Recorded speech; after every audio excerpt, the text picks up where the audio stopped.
Simple joint एक create कर लेते हैं।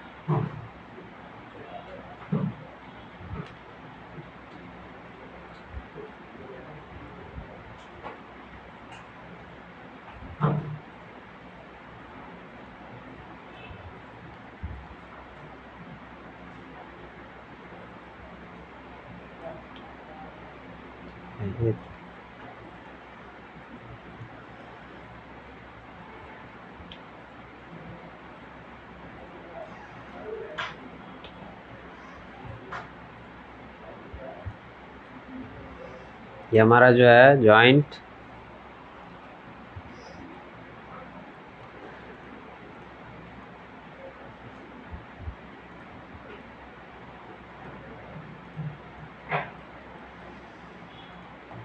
और एक डमी ऑब्जेक्ट ले लेते हैं।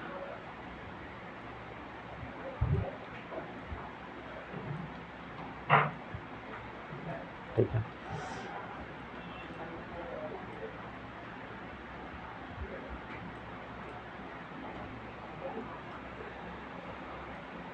सिंपली क्या करेगा, ये यहाँ से इस तरीके से इस तरह ऑब्जेक्ट को रख देगा। ठीक है, यहाँ से ये ऊपर जाएगा, इसको स्टिक ग्रैब करेगा और यहाँ से वापस फ्लोर पे रख देगा।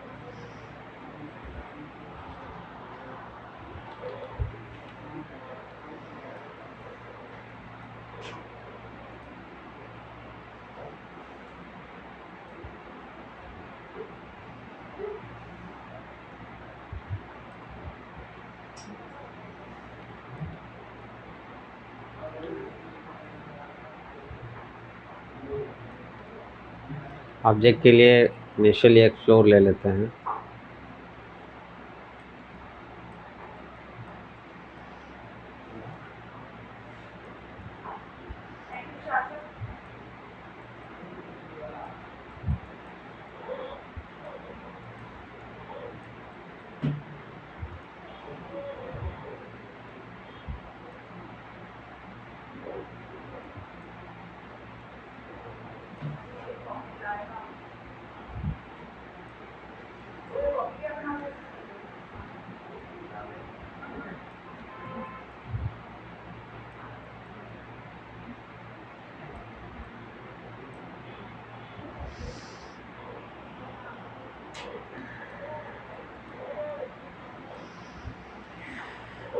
बी प्रेस था तो उसी तरीके से एक्सट्रूड हो रहा था।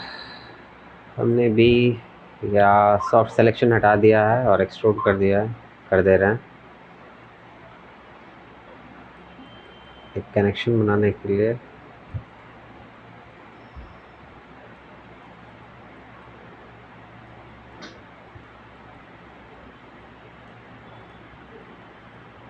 ठीक है,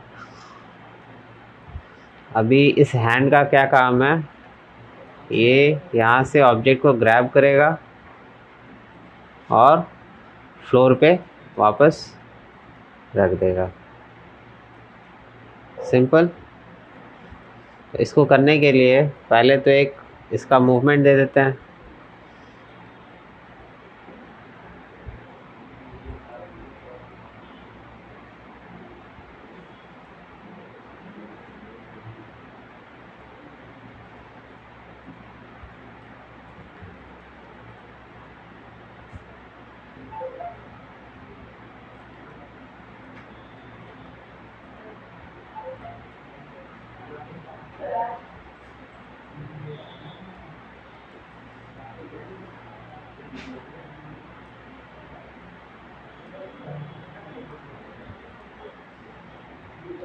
ठीक है, यहाँ थोड़ा सा जो है इसको ग्रैब करने के लिए थोड़ा सा पॉज कर दिया है, एक की और लगा देते हैं। अभी ये इस तरह का हमारे पास मोशन आ गया है। इसमें ये ग्रैब करके यहाँ से और इन दोनों के बीच जो है मूवमेंट को हम ग्राफ एडिटर से सही कर लेते हैं।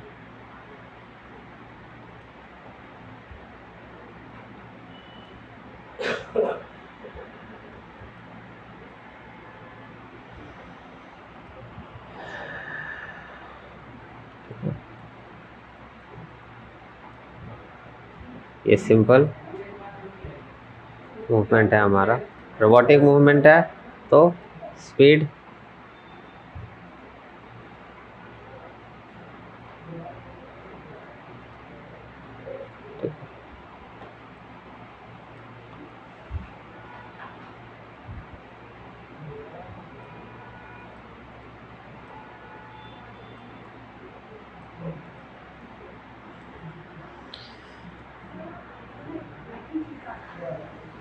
ठीक है। अब बेसिकली इसको इससे कैसे पेरेंट कराए, ये कन्फ्यूजन रहता है ना। तो इसके लिए हम दो लोकेटर लेंगे। लोकेटर की जगह, लोकेटर इसलिए ले रहे हैं क्योंकि सबसे आसानी तरीके से आ जाता है, माया में बाय डिफ़ॉल्ट दिया हुआ है। ये एक नल ऑब्जेक्ट है, ठीक है, और रेंडर में नहीं आता है, इसलिए लोकेटर ले लेते हैं। ऐसे बाकी ऑब्जेक्ट्स को भी हम ले सकते हैं, बट फॉर कन्वीनियंस हम अभी लोकेटर ले ले रहे हैं। ये हमारा एक लोकेटर आ गया।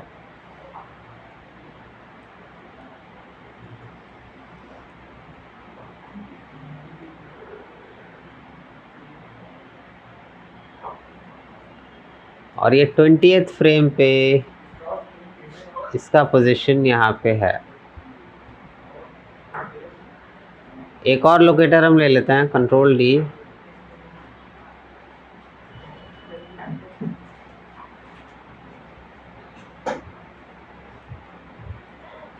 इसका पोजीशन क्या है,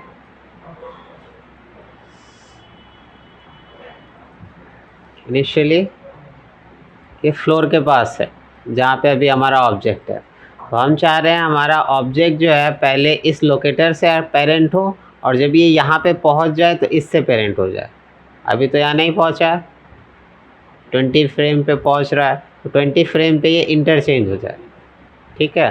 तो उसके लिए क्या करते हैं, सबसे पहले कोई भी लोकेटर लेंगे तो उसको हम इनिशियल वैल्यू को फ्रीज़ कर देंगे।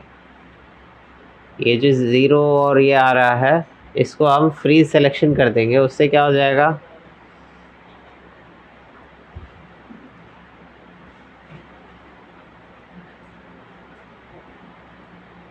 ये 0 हो गया, ठीक है। अभी इनिशियली ये जो है इसके साथ भी कांस्टेंट रहेगा और ये इसके साथ भी कांस्टेंट रहेगा। तो अभी हम पहले इसको ले लेते हैं, और जो हमारा स्फीयर है, स्फीयर के साथ इसको कांस्टेंट कर देते हैं। सिलेक्शन का सीक्वेंस ज़रूरी है। कांस्टेंट बनाते समय पहले जिससे कांस्टेंट बनाना होता है या जिससे फॉलो करवाना होता है, पहले उसको सेलेक्ट करते हैं और उसके बाद ऑब्जेक्ट को सेलेक्ट करते हैं। तो हमें इससे लोकेटर 1 से, या इसको कहते हैं फ्लोर लोकेटर, नेमिंग दे देते हैं ताकि इजी रहे, फ्लोर लोकेटर। और सेकंड वाला जो लोकेटर है इसको robot hand locator, robot hand locator. दोनों लोकेटर का नेम हम लिख देते हैं ताकि इजी रहे, नेमिंग कन्वेंशन रहना चाहिए। तो हमारा फ्लोर वाला लोकेटर को सेलेक्ट करके बॉल को हम सेलेक्ट करते हैं, और रिगिंग में कांस्टेंट आएगा और इसको हम क्या कर देते हैं, पेरेंट कर देते हैं।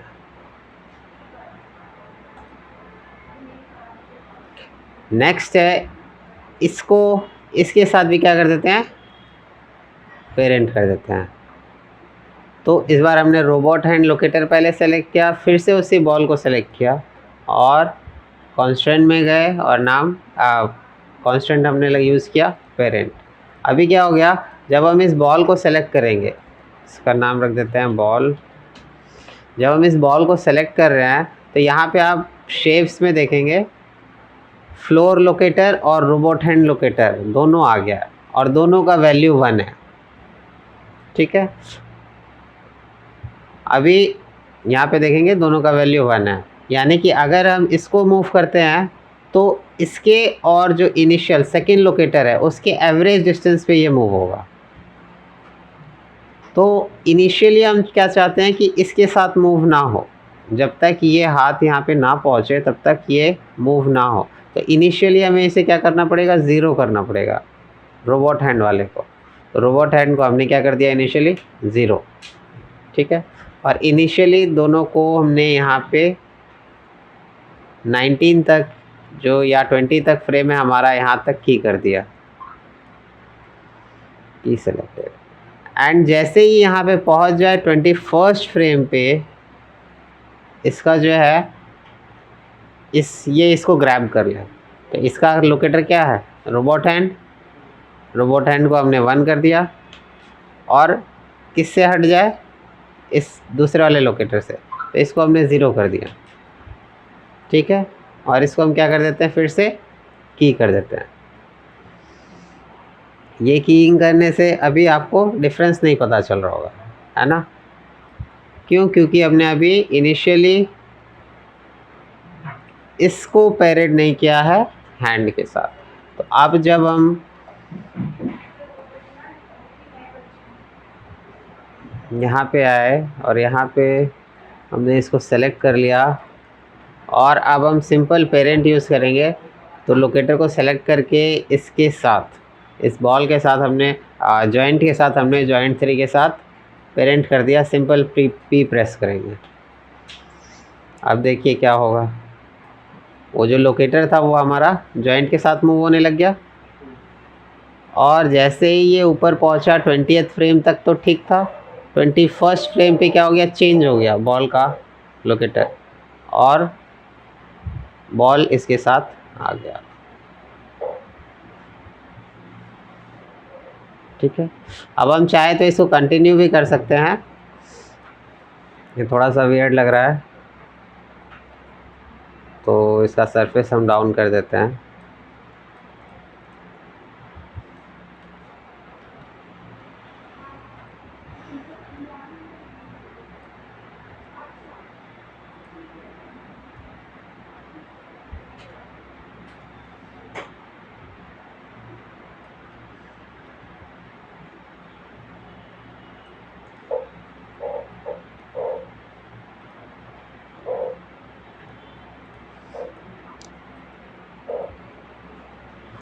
तो इस तरीके से क्या है,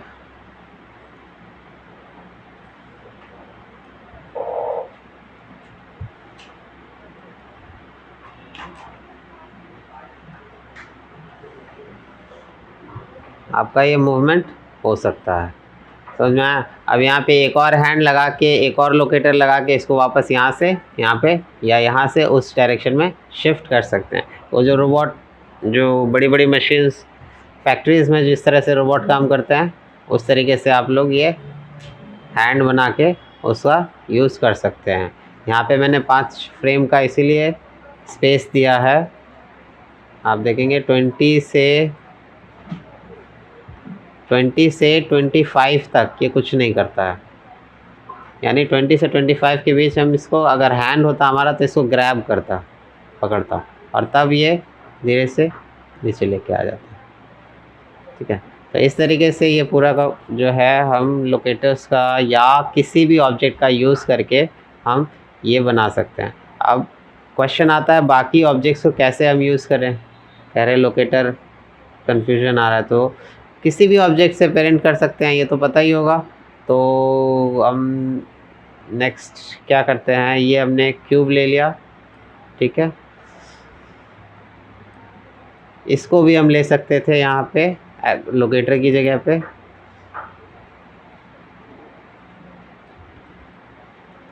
पोजीशनिंग आपकी मायने रखती है, ज़ीरो करना मायने रखता है। दूसरा हम यहाँ पे क्यूब ले लेते हैं इसका, ठीक है, और दोनों को क्या कर देते हैं, फ्रीज कर देते हैं। ठीक है, और इन एट्रीब्यूट्स में जाते हैं। PQ1 में देखिए यहाँ पे आएगा डिस्प्ले।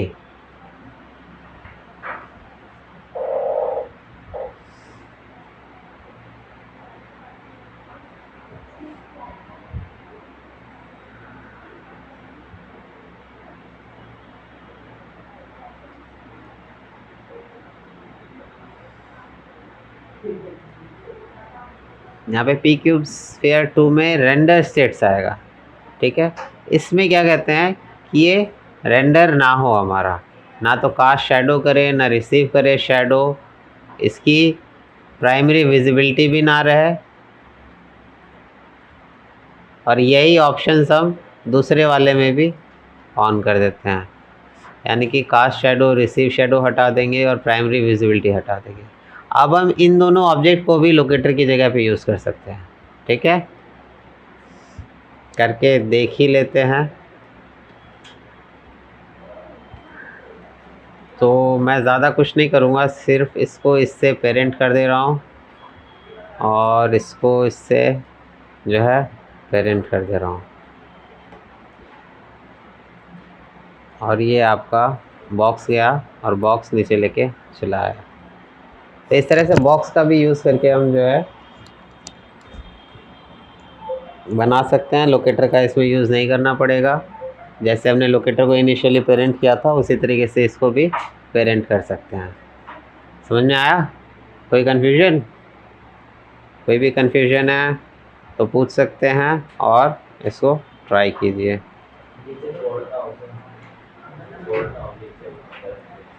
नीचे रखने के बाद अगर इसको जैसे यहाँ पे आया, यहाँ पे इसको हम चाहते हैं छोड़ दे, ठीक है, तो यहाँ पे भी 35 पे ही नीचे पहुँच गया। तो 35 पे अब हम क्या करेंगे, इस बॉल को सेलेक्ट करेंगे और यहाँ 0, अभी ये 1 है, हैंड लोकेटर से अटैच है, तो उल्टा क्यों करेंगे? उल्टा करेंगे तो ये वापस वहाँ पहुँच जाएगा। इसको भी 0 कर देंगे, की सिलेक्टेड,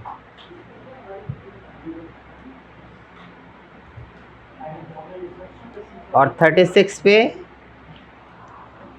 इसको 0 कर देंगे,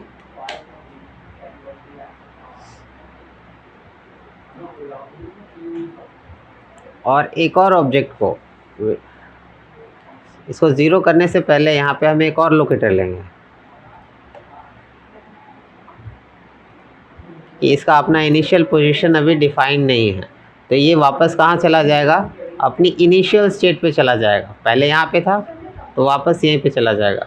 तो उसको अवॉइड करने के लिए हम चाहते हैं यहीं पे स्टेशनरी हो जाए, तो फिर से इसका अपना एक लोकेटर लेंगे।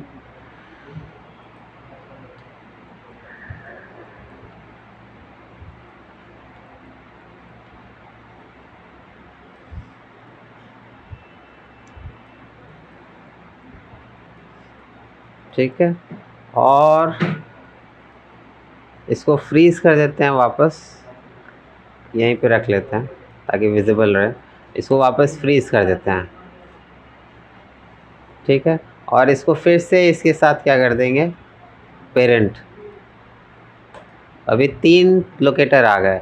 ये हमारा क्या है, ग्राउंड का, तो इसका नाम रख दिया है ग्राउंड लोकेटर। अभी हम अगर इस पे देखेंगे तो हमारे पास एक और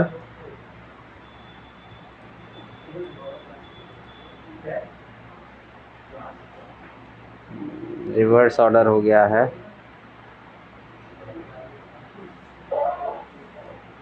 पहले इसको सेलेक्ट करेंगे, फिर इसको सेलेक्ट करेंगे,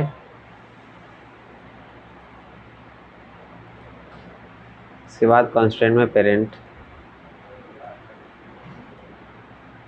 ठीक है। अभी यहाँ पे चेक करेंगे तो लोकेटर हमारा जो लास्ट वाला है वो भी आ गया है।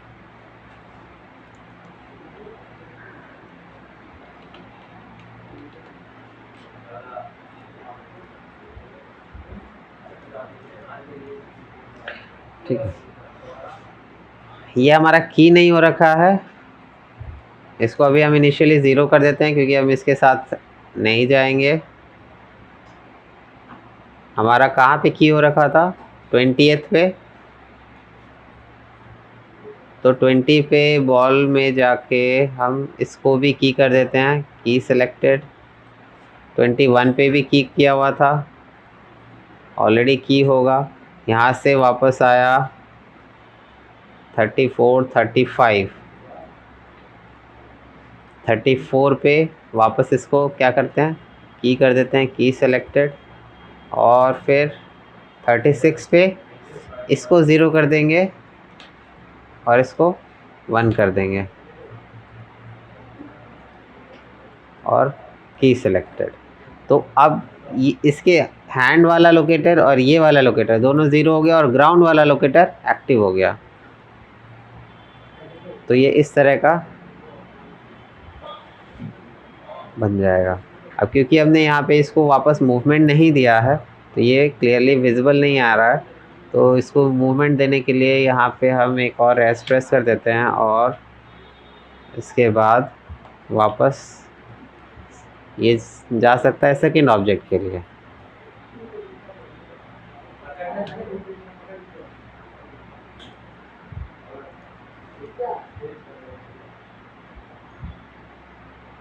ठीक है,